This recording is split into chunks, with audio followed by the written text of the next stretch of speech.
No drugs in Surat city અભિયાન અંતર્ગત Uttarayan railway overbridge પાસેથી ₹3 લાખથી વધુનો મેફેડ્રોન ડ્રગ્સના નોંધાયેલ ગુનામાં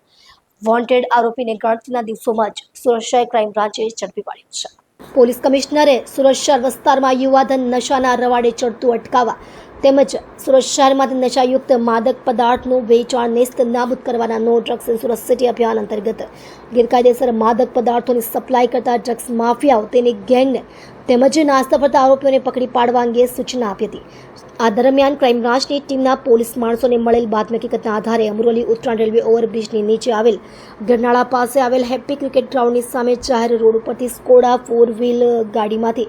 પ્રતિબંધિત મેફેડ્રોન ડ્રગ્સ એમડી લઈ આવનાર મિત રામજીભાઈ કરિયાવરા, કેતનભાઈ મનસુખભાઈ પટેલને પકડી પાડી તેઓની પાસેથી ગેરકાયદેસર પ્રતિબંધિત મેફેડ્રોન ડ્રગ્સનો જથ્થો કુલ વજન 30.150 ગ્રામ, કિંમત ₹3,01,500 તથા અન્ય મુદ્દામાલ મળી કુલ કિંમત ₹9,15,100ની મત્તાનો મુદ્દામાલ કબજે કરેલ। જે ગુનામાં મેફેડ્રોન ડ્રગ્સનો જથ્થો મોકલનાર સુરત વાટેનાનો રહેવાસી ઇમરાન શેખ નામના ઈસમનું નામ જાહેર થયેલ। તપાસ દરમિયાન મજકૂર વોન્ટેડ આરોપી ઇમરાન ફિરોઝ શેખને આજ રોજ ચોક બજાર વિસ્તારમાંથી ઝડપી પાડી કાયદેસરની કાર્યવાહી કરી હતી।